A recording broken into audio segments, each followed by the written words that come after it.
Assalamualaikum warahmatullahi wabarakatuh. Kembali lagi di channel Rahmatun Jannah. Di sini saya ingin melanjutkan yang masih tentang salep ya guys. Langsung saja kita masuk ke cara pembuatan salep ditinjau dari zat khasiat utamanya. Itu ada bagiannya. Yang pertama bagian zat padat. Bagiannya lagi zat padat dan larut dalam dasar salep. Yang pertama itu camphorae. Yang bagiannya lagi dilarutkan dalam dasar salep yang sudah dicairkan di dalam pot salep tertutup dalam kurung jika tidak dilampaui daya larutnya. Yang B, jika dalam resepnya terdapat minyak lemak atau oil sesame, camphorae dilarutkan lebih dahulu dalam minyak tersebut. Yang C, jika dalam resep terdapat salol, metol, atau zat lain yang dapat mencair jika dicampur atau dalam kurung karena penurunan titik eutektik, camphorae dicampurkan supaya mencair, baru ditambahkan dasar salepnya. Yang D, jika camphorae itu berupa zat tunggal, camphorae ditetesi lebih dahulu dengan ether atau alkohol 95%, kemudian digerus dengan dasar salepnya. Yang bagian kedua itu ada pelidol. Yang pertama itu larut 3% dalam dasar salep. Pelidol dilarutkan bersama-sama dengan dasar salepnya yang dicairkan dalam kurung jika dasar salepnya kering. Pelidol ikut disaring, tetapi jangan lupa harus ditambahkan pada penimbangannya sebanyak 20%. Yang B, jika pelidol yang ditambahkan melebihi daya larutnya, maka digerus dengan dasar salep yang sudah dicairkan. Itu bagian yang ketiga itu lodum. Yang A, jika kelarutannya tidak dilampaui, kerjakan seperti pada camphorae. Yang B, larutkan dalam larut pekat K1 atau NaL seperti pada unguentum lodi dari pH Belanda 5. Yang C, ditetesi dengan etanol 95% sampai larut, baru ditambahkan dasar salepnya. Langsung kita masuk ke bagian 2, zat padat larut dalam air. Itu bagiannya yang pertama protragol. Yang A, taburkan di atas air, diamkan di tempat gelap selama 1/4 jam sampai larut. Yang B, jika dalam resep terdapat gliserin, tambahkan gliserin tersebut, baru ditambahkan air. Dan tidak perlu ditunggu 1/4 jam lagi karena dengan adanya gliserin, protragol akan mudah larut. Yang kedua, colagrol. Dikerjakan seperti protagrol. Yang ketiga, argentum nitrat atau AgNO3. Walaupun larut dalam air, zat ini tidak boleh dilarutkan dalam air karena akan meninggalkan bekas noda hitam pada kulit yang disebabkan oleh terbentuknya Ag2O, kecuali pada resep obat wasir. Ini ada rumusnya kayaknya. AgNO3 ditambah H2O sama dengan HNO3 tambah AgOH. Hasilnya ada 2 Ag2O H2O. Yang 4 itu fenol. Sebenarnya fenol mudah larut dalam air, tetapi dalam salep tidak dilarutkan karena akan menimbulkan rangsangan atau mengiritasi kulit, dan juga tidak boleh diganti dengan fenol liquefactum dalam kurung campuran fenol dan air 77 sampai 81,5%, Farmakope edisi 3. Yang C itu bahan obat yang larut dalam air tetapi tidak boleh dilarutkan dalam air, yaitu pertama itu argentum nitrat, kedua itu fenol, ketiga itu hydragribichlordium, yang keempat itu crisorbin, kelima stibiet kalii tetras, keenam oleum iocoris aceli, ketujuh zinc sulfat, 8 antibiotik atau misalnya penisilin. 9 itu Chloretum auripunatrico. Langsung ke 10 Pyrogalol. Yang D itu bahan yang ditambahkan terakhir pada suatu masa salep. Yang pertama itikol. Jika ditambahkan pada masa salep yang masih panas atau digerus terlalu lama akan terjadi pemisahan. Yang kedua balsam dan minyak yang mudah menguap. Balsam merupakan campuran damar dan minyak mudah menguap. Jika digerus terlalu lama damarnya akan keluar. Yang ketiga air. Ditambahkan terakhir karena berfungsi sebagai pendingin. Di samping itu, untuk mencegah permukaan mortir menjadi licin. Yang keempat, gliserin. Harus ditambahkan ke dalam dasar salep yang dingin karena tidak bisa tercampur dengan bahan dasar salep yang sedang mencair dan harus ditambahkan sedikit demi sedikit karena tidak mudah diserap oleh dasar salep. Yang kelima itu marmer album. Dimasukkan terakhir karena dibutuhkan dalam bentuk kasar yang akan memberikan pengaruh percobaan pada kulit. Zat padat tidak larut dalam air.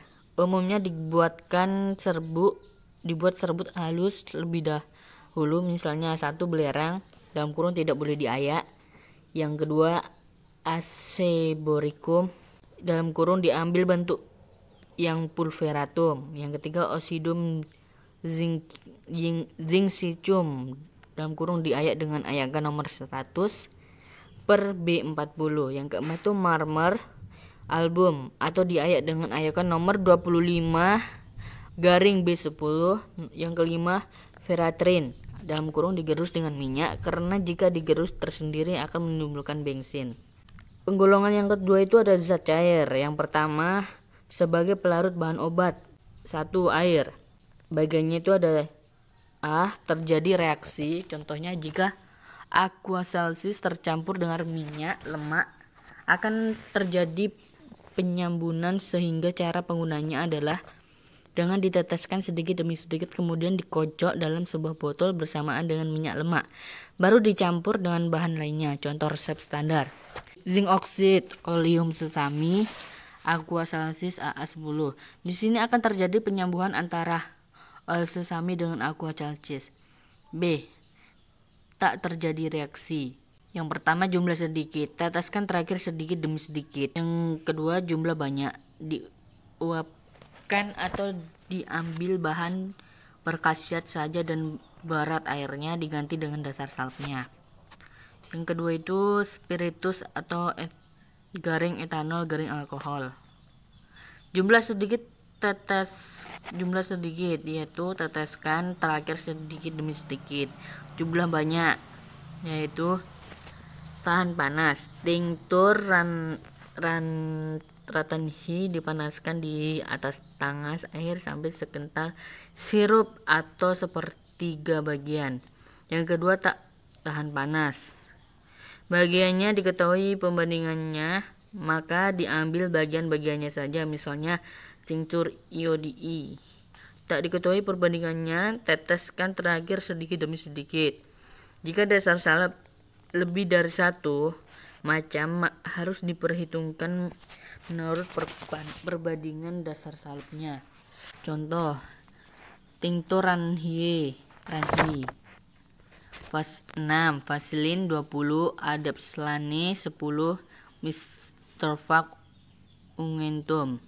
Jika 6 gram tinktur ranhi tersebut dipanaskan, bobotnya akan menjadi 1,8 gram. Jadi akan kehilangan bobot sebesar 4,2 gram. Dalam kurung yang akan diganti dengan dasar salep.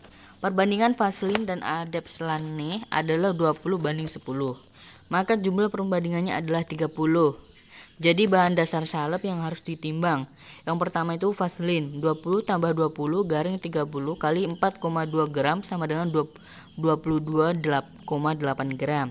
Yang kedua adapslane 10 tambah 10 garing 30 kali 4,2 gram sama dengan 5,4 gram. Contoh lain, resep tinktur iodii 20, vaselin 30, adapslane 10.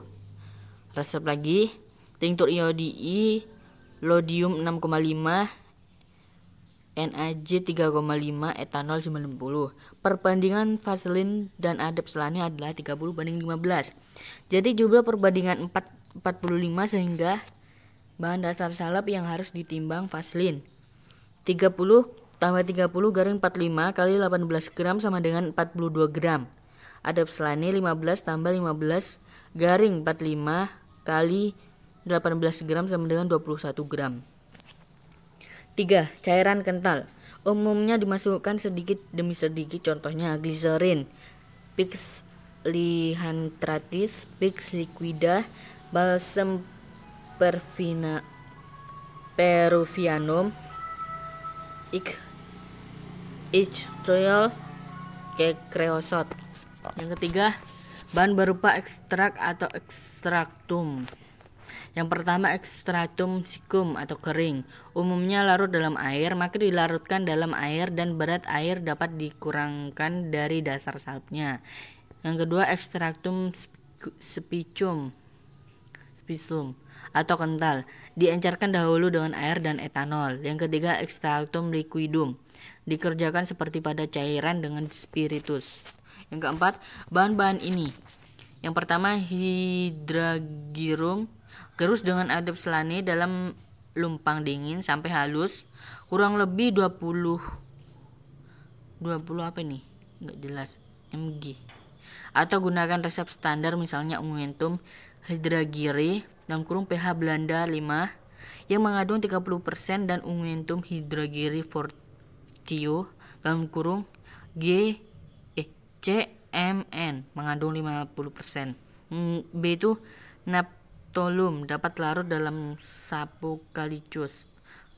Larutan dalam sapu tersebut jika tidak ada sapu dikerjakan seperti kampura mempunyai DM atau TM untuk obat luar. Yang C itu bentonit, serbuk halus yang dengan air akan membentuk massa seperti salep. Senyawa ini adalah aluminium silikat yang mengikat air. Cara yang baik untuk membuat ini adalah dengan menambahkan sedikit demi sedikit ke dalam air hangat. Dalam kurung direndam dalam air kurang lebih 1 jam. Salep bentonit dengan air tidak tahan lama, karena itu perlu ditambahkan lemak agar tidak memusah airnya. Kita masuk ke skema pembuatan sediaan salep dengan zat tertentu. Yang pertama, zat khasiat dibagi menjadi 3. Yang pertama, padat, cair, ekstrak. Kita membahas padat dulu. Padat itu terbagi 3. Yang pertama, larut dalam dasar salep dalam kurung camfor, pelidol, iodin. Yang kedua, larut dalam air, protagrol, kolagrol, AgNO3, fenol. Yang ketiga, kelarutan dalam kurung belerang, asam borat, ZNO, marmer, ferantin. Yang kedua, cairan itu dibagi menjadi 3, ada air, spiritus, tinktur, cairan kental lainnya dalam kurung gliserin, biklik, balsam, creosote, ikstikol. Kita bahas yang air, itu ada 2, terjadi reaksi atau aqua celsius. Yang kedua, terjadi reaksi itu terbagi 2 lagi, jumlahnya banyak dalam kurung uapkan atau ambil zat khasiatnya saja. Yang kedua, jumlah sedikit dalam kurung tetes terakhir. Masuk ke spiritus tinctur, itu ada 2. Yang pertama, jumlah sedikit dalam kurung teteskan terakhir. Yang kedua, jumlah banyak, terbagi 2. Tahan pemanasan tinctur Rentier. Kedua, tahan pemanasan. Tahan pemanasan itu terbagi 2. Yang pertama diketahui bagiannya dalam kurung tinctur iodi mungkin. Yang kedua tak diketahui bagiannya dalam kurung teteskan terakhir. Langsung bagian yang terakhir itu ekstrak, ada 3, sikum dalam kurung kering, pesikum dalam kurung kental, liquidum dalam kurung cair.